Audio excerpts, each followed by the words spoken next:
Cette émission est conçue et réalisée par les membres de la communauté avec l'aide de Télécogeco. Télécogeco, partenaire de votre milieu.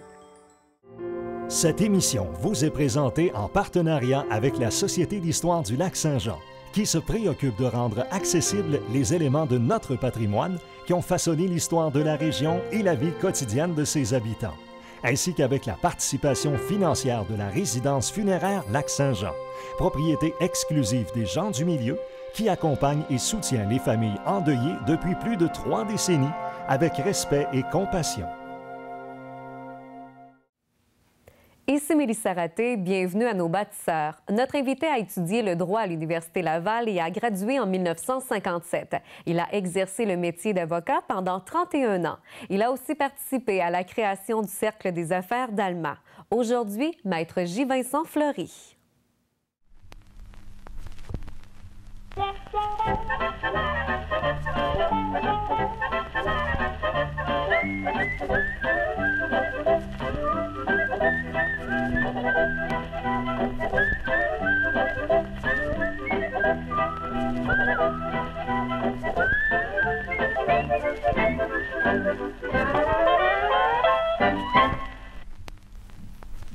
Maître Fleury, merci beaucoup d'avoir accepté l'invitation pour nos bâtisseurs.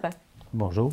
Alors évidemment, on va parler de votre carrière en tant qu'avocat. On va parler également de la création du Cercle des affaires. Tout d'abord, vous êtes né en 1933 du côté de Saint-Cœur-de-Marie. Vous avez étudié le droit à l'Université Laval. Qu'est-ce qui a fait que vous avez décidé de faire cette vocation d'avocat? Eh mon Dieu! Dans le temps, en 1945, il y avait 2 groupes d'élèves ou d'enfants qui faisaient leur cours classique. Il y avait ceux, fils des notables de la place, des professionnels, et les autres, ceux qui devaient devenir prêtres. Chaque moment voulait avoir son curé ou son prêtre dans la famille. Alors c'est ce qui fait que ma mère avait un cousin dans la communauté, le père Sainte-Croix. Et il n'en fallait pas plus, le petit Vincent arrivait assez bien à l'école, et c'est comme ça que je prends l'Almont and Jonquière Railways à Riverbend pour me rendre à Montréal. Et c'est mon frère le plus vieux qui va me reconduire. C'est la première fois quasiment que je sortais de mon petite île d'Alma parce que j'ai vécu sur l'île d'Alma, moi. Okay. Fils de cultivateur, fils de la nature, parce que c'est là que j'ai été, je suis quelqu'un de nature. Je suis un poète de la nature d'ailleurs. On pourra en parler une autre fois. Alors, c'est comme ça que j'ai fait mon cours classique, 8 ans de temps. Je trouve donc qu'on étudiait. Quand je regarde les étudiants d'aujourd'hui, ça n'étudie pas. On croit quasiment qu'ils naissent avec un iPod dans le ventre et puis ils ne font que cela. Puis j'en reviens pas. Nous, on étudiait, on se levait, on allait à la salle d'études, on allait à la messe chaque matin, on est encore à la salle d'études. En tout cas, on étudiait tout le temps. Fait que tout ça pour dire que j'ai fini par... oui, j'étais à Montréal, donc je suis diplômé, une licence en droit. Non, j'ai le baccalauréat SR de l'Université de Montréal. Et à Laval, j'ai eu une licence en droit. Je voulais me rapprocher un peu de la région. C'est comme ça que j'ai fait mon cours à Laval. D'ailleurs, c'était 2 bonnes universités qui sont encore très bonnes actuellement. J'ai pratiqué donc 31 ans. J'étais un avocat plaideur. Je représentais surtout les propriétaires, les compagnies, ceux qui dirigeaient des entreprises. Mm-hmm. J'ai fait beaucoup de droit ouvrier. J'ai arbitré d'ailleurs en droit ouvrier. Et surtout que je plaidais. Dans ce temps-là, on plaidait beaucoup. Peut-être maintenant, il y a plus de médiation, ce qui n'est pas méchant non plus. Parce que des fois, je peux vous conter une anecdote, justement, une cause. Oui, allez-y. C'est une cause en droit aérien. Mon client avait perdu son avion alors qu'elle était remorquée par un hélicoptère, une compagnie d'Amos. Alors, je suis allé plaider jusqu'à Amos. Nous avons gagné notre cause parce que ça a l'air qu'il y a eu une distraction du pilote de l'hélicoptère, de telle sorte que notre avion a été détruit comme ça. On a actionné, on a gagné, mais on est obligé d'aller jusqu'en Cour suprême. Est-ce que vous vous souvenez de votre première cause? Parce que quand même, vous avez exercé le métier pendant 31 ans. À vos tout débuts, la première cause. D'abord, je dois vous dire qu'on n'avait pas de palais de justice. Les avocats allemands, il y en avait peut-être 3 groupes, à peu près 6-7 avocats. Les avocats étaient surtout à Roberval. Nous allions plaider à Roberval. Okay. Je me souviens que d'Alma à Saint-Gédéon, on était encore sur les chemins sur terre, de Gravel. Alors, et puis avec le temps, l'allemand grossissait, puis les avocats, il y en avait davantage, ou encore on a déménagé quasiment la justice de Roberval à allemand. Ça s'est terminé très limité. Et moi, je me faisais un devoir de faire progresser ça. Il y avait l'ancien, je vous raconte des anecdotes des fois, il y avait l'ancien bureau de poste. J'ai dit, mettez palais de justice. Et puis là, on a fini par avoir des juges qui venaient de Québec, on le plaidait allemand. Ils couchaient d'ailleurs dans cet édifice-là. Okay. Vous connaissez l'édifice? Oui. Au coin de Collard et Saint-Joseph. Et ensuite, bon, là, on a fini par avoir le district. Et en plus, il s'appelle allemand, district d'allemand. Alors, ça a été un comble, ça, pour moi. Et j'ai été avec fort, avec aussi des politiciens, nécessairement dans le temps, de telle sorte que ça fonctionne avec un beau palais de justice. Et j'ai fait, on a eu l'ouverture, enfin, j'ai des photos de tout ça. Bon, alors, qu'est-ce qui fait qu'ensuite, après ça, en 1988, j'ai été nommé juge à la Cour d'appel en matière d'immigration. J'ai été 8 ans à Montréal. Je pensais émigrer là, mais je n'ai pas aimé Montréal. Vous êtes revenu au Bercail? Je suis revenu au Bercail. Au début, je venais tous les 2 mois, puis à la fin, c'était chaque semaine. Ouais. Alors, je ne me suis pas fait avec le trafic, le climat et tout. Je restais tout de même sur l'île Sainte-Hélène. De toute façon, bon, ma pratique, j'ai aimé ma pratique, vous savez. J'ai travaillé fort. À un moment donné, je me suis ramassé, j'avais 6 secrétaires. Ils s'étaient habillés, même avec costume, mes bas de soie et talons hauts, parce qu'on fêtait l'ouverture de nouveaux bureaux. Oui. Et les secrétaires, je les réunissais une fois par semaine, régulièrement. Et on prenait en sténographie, parce qu'on n'avait pas la machine encore à dicter, des principales décisions, puis on affichait ça au mur. Il y avait beaucoup de discipline, mais chaque chose à son temps. OK. Je les recevais à un moment donné. Il y avait les réunions aussi, les parties du vendredi soir. Mais c'était comment justement de travailler avec 6 femmes, avec vous? Vous étiez quand même gâtés. Bon, j'avais un gars qui était le gérant, là, qui s'occupait de tout ce qui était monétaire, personnel, etc.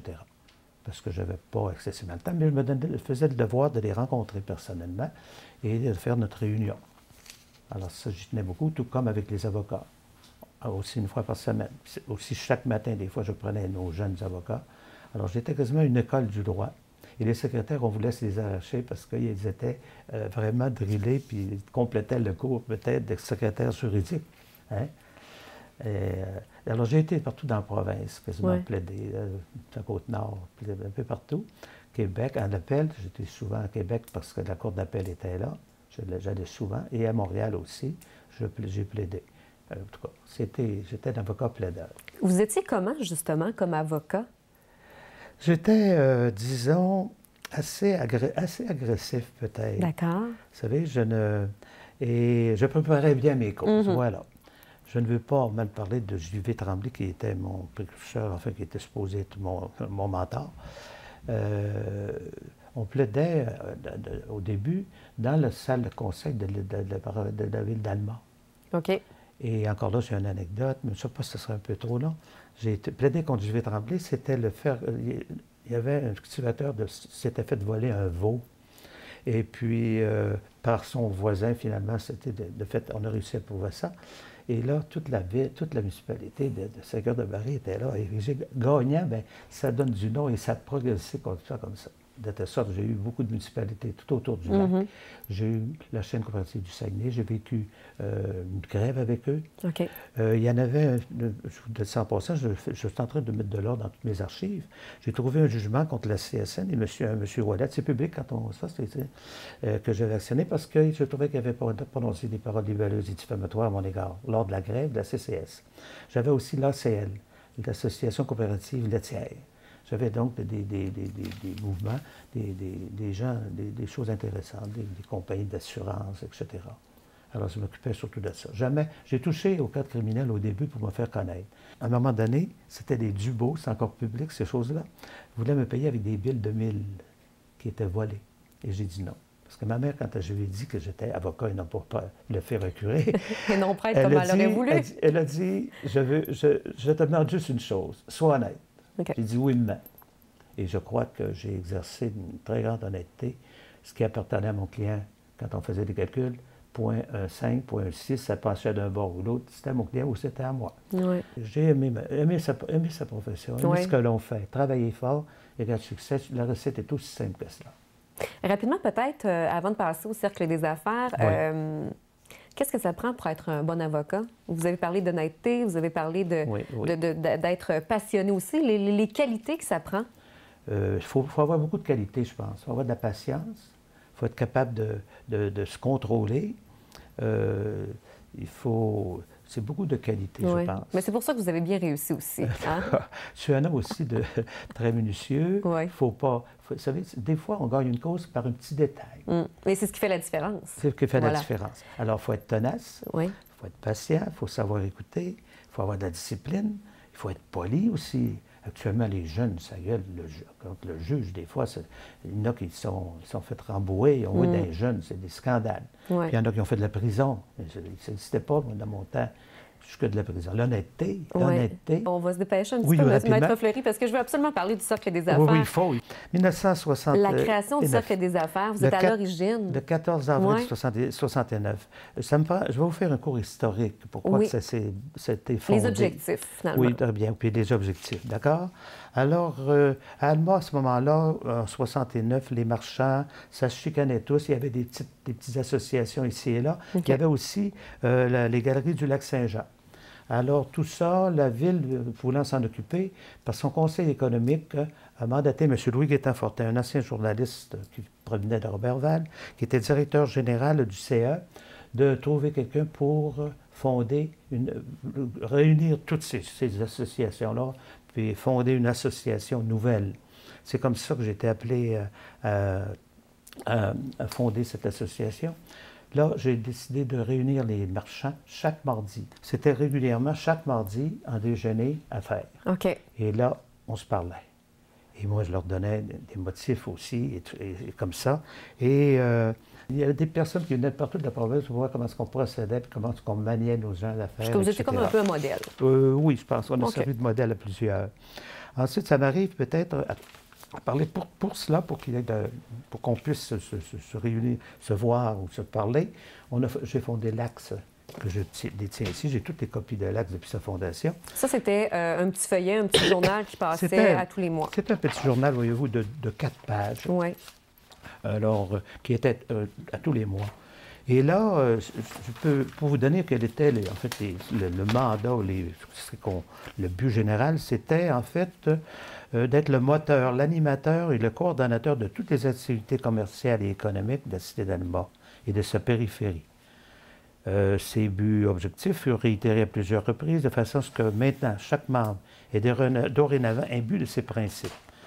Alors, je disais aussi, d'ailleurs, je cite ici l'Axe. Oui. Il n'y a rien de mieux pour dire quels étaient nos buts. Rapidement, il nous reste 30 secondes. Je rappellerai souvent le but général du cercle des affaires, c'est de faire d'Alma la métropole régionale du commerce, etc.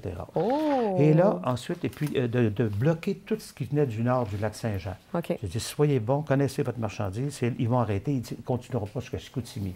Et c'est de fait, je pense, ça s'est développé pas mal. C'est tout le temps qu'on avait, Maître Fleury, déjà. Ça n'a pas de bon sens, comment que ça passait vite. C'est tout? Oui, déjà. Merci beaucoup, Maître Fleury. Ça a été un plaisir de vous recevoir. Merci. Bonjour.